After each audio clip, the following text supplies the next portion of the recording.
వినాగ్ alienation of affection నా ప్రేమను వేరే చోట మీరు పెట్టాల్సి వచ్చింది. లీగల్ టర్మినాలజీ ప్రకారం కనుక మనం చూసుకుంటే ఈ అఫెక్షన్ అనేది ఎంత ఎఫెక్ట్ చేస్తుంది భార్యాభర్తల్లో అనేటువంటిది ఈ వీడియో మొత్తం పూర్తిగా చూడండి. ఒకవేళ దీంతో కనుక ఎవరైనా సఫర్ అవుతూ ఉంటే దీని కాన్సిక్వెన్సెస్ ఫర్దర్గా లీగల్ రెమెడీస్ ఏముంటాయి అనేది ఈరోజు మనతో పాటు హైకోర్టు అడ్వకేట్ శశికాంత్ గారు ఉన్నారు. వారి మాటలు తెలుసుకుందాం. Hello sir. హలో నాగరాజ్ గారు. సార్, చాలామంది ఇప్పుడు ఫేస్ చేస్తున్నటువంటి అతిపెద్ద ప్రాబ్లం ఏదైనా ఉంది అని అంటే అలినేషన్ ఆఫ్ ఎఫెక్షన్. అంటే భార్య రెగ్యులర్గా భార్యాభర్తలు ఉన్నప్పుడు భర్త ఏంటంటే కొన్నిసార్లు వాళ్ళకి నచ్చిన విధంగా ఉండాలనుకునేటువంటి ఉద్దేశంతో బయట ఎక్కడికి వెళ్ళినా అక్కడ ఒక రిలేషన్షిప్ పెట్టుకోవటం, వాళ్ళతో పాటు వీళ్ళు ఉండాలని చెప్పేసి కోరుకోవటం. దానివల్ల ఏంటంటే ఉన్న భార్యకి ఎఫెక్షన్ అనేది చాలా ఎఫెక్ట్ అవుతూ ఉంటుంది. దాని కాన్సిక్వెన్సెస్ ఏ విధంగా ఉంటాయి, ఎందుకు అలా జరుగుతుంది, లీగల్ రెమెడీస్ ఏంటి అటువంటి వాటికి? ఈ ఎలినేషన్ ఆఫ్ ఎఫెక్షన్ అనేది చాలా మందికి తెలియదండి. చాలా మంది అడ్వకేట్స్ కూడా తెలియదు. అడల్టరీ తెలుసు అందరికీ. ఎలినేషన్ ఆఫ్ ఎఫెక్షన్ ఏంటి అనేది చాలా మంది ఇప్పుడు అది మనం దీనికి అవేర్నెస్ గట్టి క్రియేట్ చేస్తేనే చాలా మందికి తెలుస్తుంది. ఇది one of the rarest discussions. Okay, ఒక అడ్వకేట్ తోటి భార్యలందరికీ మొదటిగా నేను చెప్పేది ఏంటంటే this is a good news for all the wives. భార్యలందరికీ ఇది గుడ్ న్యూస్. మొన్నటి వరకు సుప్రీంకోర్టు ఒక జడ్జిమెంట్ ఇచ్చింది 2018లో. దానివల్ల అడల్టరీని క్రైమ్ ఉండేది. ఇంతకుముందు ఒక భార్య ఎవరితో అయినా అడల్టరీలో ఉంటే భర్త వెంటనే అవతల వాడి మీద కేసు వేస్తే కేసు బుక్ అయ్యేది. కేసు బుక్ అయ్యి వానికి జైలు శిక్ష కూడా పడేది. అది 2018లో సుప్రీంకోర్టు అది తీసేస్తాం జరిగింది. ఓకే, ఆ తర్వాత అక్రమ సంబంధాలు అన్నది విచ్చలవిడిగా అయిపోయి మీరు ఇటీవల చూస్తే కొంతమంది డైరెక్ట్గా పబ్లిక్లోనే నేను అడల్టరీలో ఉన్నా అని చెప్తున్నారు. ఓకే, చాలా గర్వంగా చెప్పుకుంటున్నారు వాళ్ళు, నేను అడల్టరీలో ఉన్నాను, నన్ను ఏం చేయగలదు, అడల్టరీకి ఏం చట్టం లేదని. కానీ ఇప్పుడు ఇదేదైతే మీరు టాపిక్ తీస్తారో ఎలినేషన్ ఆఫ్ ఎఫెక్షన్ అన్నది అడల్టరీకి చెక్ పెట్టబోతుంది. ఏ రకంగా అంటే ఇంతకుముందు ఒక భార్య భర్త ఎగ్జాంపుల్ తీసుకుందాం మనం నాగరాజు గారు. Okay sir. ఓకే, ఈ కేసులో భర్తని వేరే ఆవిడ ముగ్గులోకి దింపితే దాని తర్వాత భార్య ఇప్పుడున్న ఈ ఎలినేషన్ ఆఫ్ ఎఫెక్షన్ ప్రకారం ఎలా వెళ్ళొచ్చు అని చెప్తాను. ఇంతకుముందు అయితే ఏం చేయలేదు భార్య, మహా అయితే డైవర్స్ ఇచ్చి వదిలేయాలి. ఇప్పుడు లేటెస్ట్గా ఢిల్లీ హైకోర్టు గత 10-15 రోజుల క్రితం ఇచ్చిన జడ్జిమెంట్ ప్రకారము థర్డ్ పర్సన్ ఎవరైనా వచ్చి మీ లైఫ్లో మీ భర్తను డిస్టర్బ్ చేసి మీ భర్త ప్రేమ గనక ఆమె వైపు మళ్ళించుకుంటే ఖచ్చితంగా అందులో ఆమె ఇంటెన్షన్ చూడాలి. థర్డ్ పర్సన్ ఎవరైతే వచ్చారో ఆమె ఇంటెన్షన్ చూడాలి. ఆమె అసలు నాకు ప్రపంచమే వద్దు, సర్వస్వం వదిలేశాను, నేను ఆయనతో ప్రేమలో పడ్డాను, ఈయన ప్రేమలో పడ్డాడు అనుకుంటే దాన్ని మనం ఏం చేయలేము నాగరాజు గారు. చాలా థిన్ లైన్ ఉంది ఇక్కడ, చూడాలి.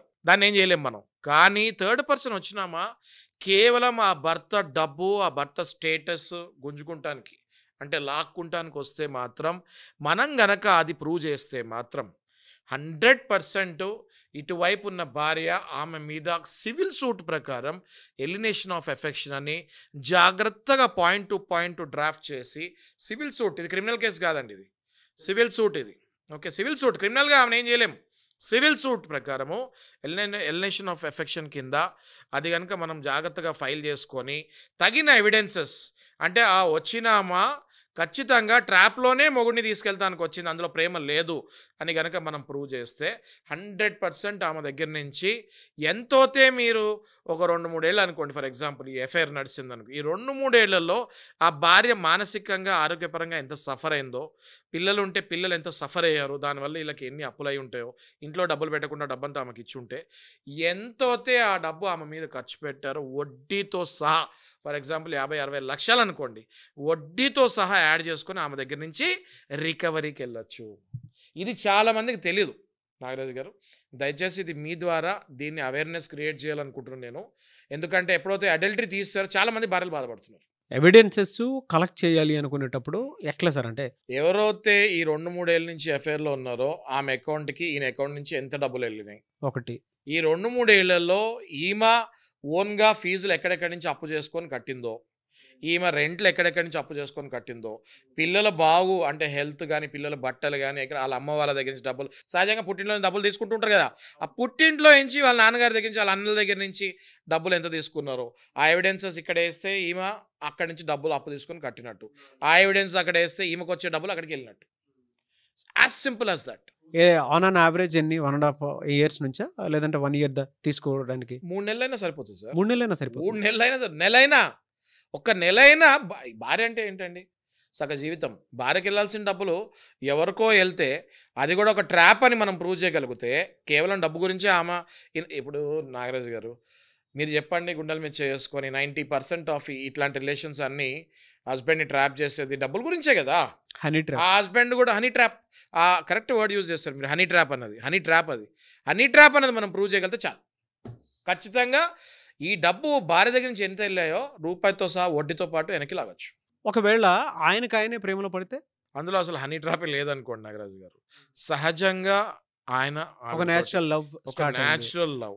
ఆమె ఏమి ఈయన దగ్గర డబ్బులు తీసుకోలేదు. ఈయన కూడా ఏమీ ఓన్లీ ఫిజికల్ అనే కాకుండా ఎమోషనల్‌గా కూడా అవతల అటాచ్ అయ్యాడు. దాన్ని మనం ఏం చేయలేము సార్. ఇటువైపు భార్య ఒక్కసారి తనను తను గ్రహించుకొని, ఎందుకు నా భర్త అటువైపుకెళ్ళాడు అన్నది తెలుసుకొని, భార్యతో మళ్ళీ కూర్చొని ఒక మంచి అడ్వకేట్ దగ్గర కౌన్సిలింగ్ వస్తే, ఆవిడని స్లోగా కట్ చేసి, మళ్ళీ వీళ్ళు ఆలుమొగలు మంచి లైఫ్‌లోకి వెళ్ళే ఛాన్సెస్ ఉంటాయి. లేదంటే ఇంక డైవర్స్‌కెళ్ళి ఆమె ఆయనని వదులుకుంటాం తప్ప ఇంకేం ఉండదు. ఇప్పుడు నాగరాజు గారు నేను చెప్పిన దాంట్లో మీరు విన్నారు కదా! ఒరిజినల్‌గా ఆయన థర్డ్ పర్సన్ ప్రేమలో, వలలో, హనీ ట్రాప్‌లో పడి ఈమెకు మాత్రం మోసం జరిగితే డబ్బులు రికవరీ చేసుకోవచ్చు.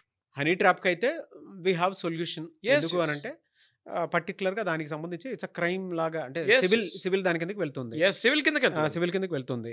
ఇటువైపు అనుకోండి, ఇది ఇంకా అఫెక్షనేట్‌తో కూడుకున్నటువంటి భార్య బ్రహ్మరాక్షసి అయ్యి అసలు ఈయనకి మనశ్శాంతే క్రియేట్ చేయనప్పుడు ఒరిజినల్‌గా ఈయన వేరే వాళ్ళతో ప్రేమలో పడే అవకాశం ఉంటుంది.